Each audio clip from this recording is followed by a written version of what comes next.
Hello, hello, hello, everyone. Oh, darn, am I muted? Oh, no, I'm not. And welcome back to my YouTube channel. Um, um as y'all see, I'm in a different location today at a Rand's place. Thank God I want to do it. I'm gonna go close it. Am I gonna go close that curtain? Nah, whatever. Sorry. I'm gonna move it up a little bit. We good. So y'all, let's get into Real Housewives of Salt Lake City. It was supersized, maximized, and I almost said compartmentalized, but who knows? Let's just go ahead and kick it off. So Mary is where we basically start. Mary cannot dress. I'm not shocked a lot of them cannot dress, but Mary cannot dress. She must be looking like a pimp, but whatever. She can't dress. She's basically inviting the ladies to a cooking class, but she decided she's not going to invite Jenny because she didn't like how Jenny spoke to her at the tubing event. Do I think that was really a reason? No. Mary's becoming unhinged, y'all. But we're going to go to that in a minute. Then we switch over. We see, before we switch over, we see Mary getting aggravated with Whitney because Whitney's not answering the phone call, the FaceTime. So she's feeling aggravated about that, which we will get more to that later too. Anyway, so Jenny and Meredith gets together to do some manis and petties at home, and they're just kind of kicking it first, just talking. Oh, girl, how you doing? Everything good? Yeah. Then they basically discuss. Jenny, have you talked to Mary? Meredith, have you talked to Jen? Because they bring up the trip. Well, it's known that Jenny and Mary haven't spoken. It was only 3 days later. I wouldn't have expected them to speak. Mary and Jenny are not friends like that. So it's not no expectation for them to speak. I don't really care about that. Meredith says that Heather's invited Jen. She really hadn't spoken to Jen now. I do believe Meredith should have extended the invitation and not Heather, but they kind of co-hosting, I guess, so make it a thing. So we switch over. This was interesting. We see Heather and her daughter, I think her daughter name is Ashley, meeting up with her niece and her niece's husband. And basically they talk about how the niece has left the Mormon faith. I think she had left like 5 months ago. And she basically says that she leaves because she feels like the Mormon community and church kind of try to put themselves above others and first, like they're just this, and they're saying, well, if this is who they are, why are they not leading why aren't they leading the fight with like social justice? Why are they so behind on all these things? And I just want to say, y'all, that was a beautiful thing to hear, because honestly, a lot of religion, let's just be clear, are behind on a lot of things. A lot of religious practice, let me put it that way. And I know for some people they're saying, well, this is what was said, so we're going to follow it. I mean, I'm not saying it wasn't said. I do believe there's a higher power, and I choose to call that higher power God because that's how I was raised, and that's who I was raised to call the higher power to be.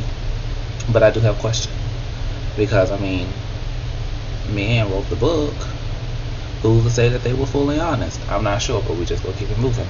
But they discussed the layers of heaven, which was interesting. I know you've heard about like the different layers of hell and all these things, but celestial, terrestrial, telestial, and outer darkness. Celestial basically being those people who are like super duper Mormon, who never left the Mormon faith, who follows the doctrine through and through. Outer darkness are those people who kind of were once Mormon, then I guess were like shamed or shunned or turned away and all these things. It was interesting to hear that. Talked about that. But her daughter also mentioned how she felt happier not going to the church, and that's also another like kind of sign that lets you know if you're in the right direction or not. If you feel happier when you're not associated with something, then hey, you're doing what's best for you. So she felt good that knowing that she had family that wasn't going to kind of like excommunicate her just because she wasn't Mormon. So I was happy to see that. We see Jen spending time with her assistant and discussing how she envies the fact that he has time with his kids daily, because she was spending so much of her time grinding that she didn't really have a lot of time. And you know what, you hear that a lot, but honestly it's mothers who experience that guilt more than fathers, or at least mothers express it more. But I think that's because we're conditioned to believe that mothers should not be doing that. So that's another interesting fact.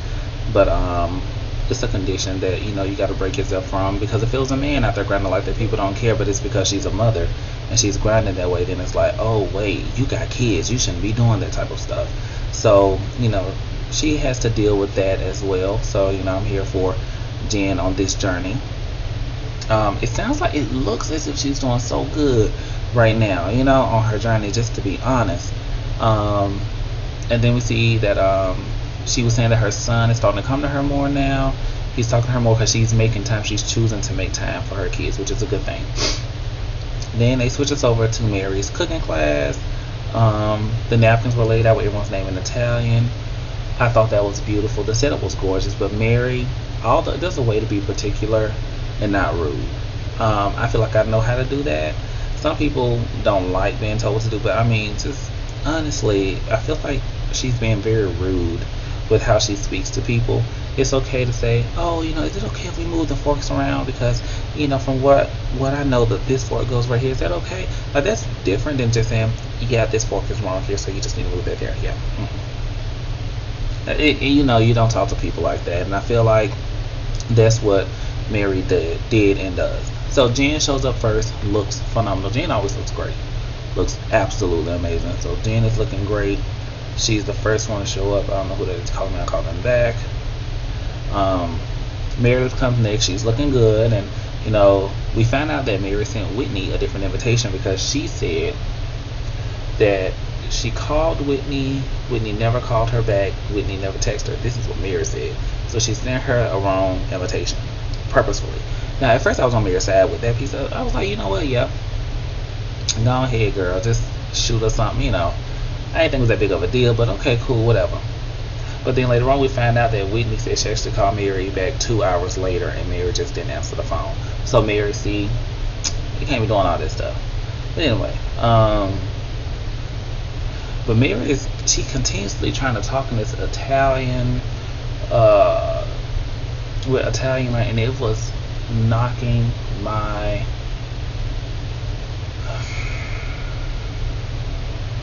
let's just put it like this. I had an issue with how she kept talking Italian. That bothered me. Like, girl, let it go. This ain't gonna be a long review when I think about it. Anyway, didn't like it. But then we flip over to Jenny. She's making yogurt with her babies because she wasn't invited to the cooking class. But I've never made yogurt before, but that made me want to learn. I thought it was really cute to see her making yogurt with her children. So in that sense, I appreciate what Jenny does with her children. I really like that. So then we go back to Mary. They're making pasta. I can't think of all the names of what they said they were making. It looked good. I won't take that way. It does look good.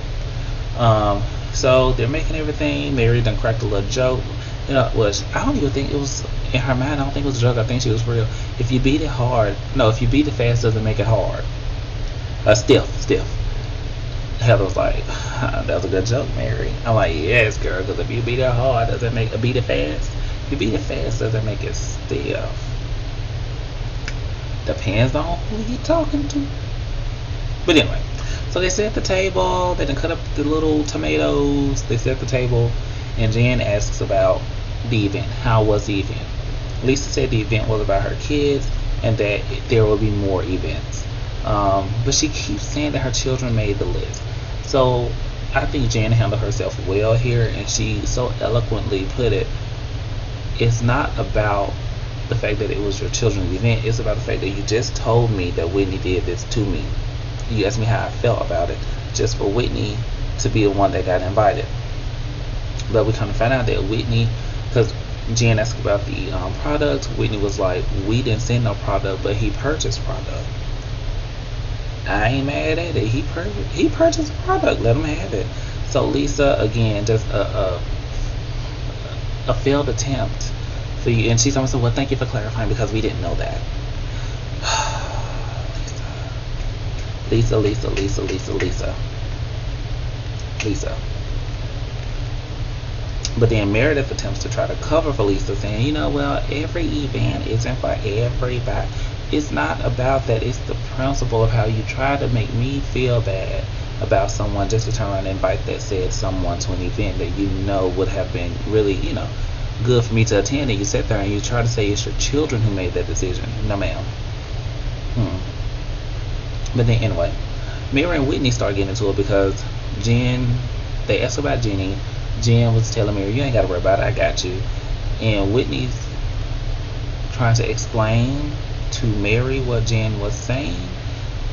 Mary did not want to hear it. They get into it. Whitney starts crying because she loves Mary, and all that stuff. And it becomes a whole blow up. And again, Mary is unhinged. That's one thing I'll say. Like, there's some personality, mood related stuff going on. I don't know if I want to say that's what's going on or if it's that she is so miserable with what's happening in her home that the only thing she could do is lash out at other people. She's all over the place. Just being honest. But then we see, but I'm going to tell you something. Whitney is an interesting character. Because she talks about how Mary has smeared her. She read some of the text messages. And she said this all wasn't recent, that this has been, kind of going for a while. Why would you stay friends with somebody like that? You want to fault Mary. I ain't gonna say that I didn't want to. But at the same token, you willingly stayed in that friendship. So I fault you for sitting there allowing yourself to be, talked about like that. If you don't like being talked to like that, then don't be friends with the person. But you stayed in that friendship. You did that. But whatever. Then we have we have Whitney and Mary discussing the guy from the party. Well, Whitney knows Mary's cousin, who told her the same thing, like, don't make her mad because the people in the church believe that she speaks like kind of for God. She got, they talk about how there's a picture of her grandmother like extending her hand to God, and they're thinking since Mary took her place, and now she's that individual. Yeah, that's something in the black community, like that cult-like feeling. That is so true. Because in the black community, one thing that they do, especially those people who are like hard Bible thumpers in the church, it's almost like you cannot question your pastor. Questioning your pastor is wrong. You don't do that. That goes against God and blah, blah, blah. They really do that kind of stuff. So it's not far-fetched that people are saying that. I think what it is that it's so conditioned in our, it's so ingrained in us that whenever you break away from it, people feel as if you've done something wrong.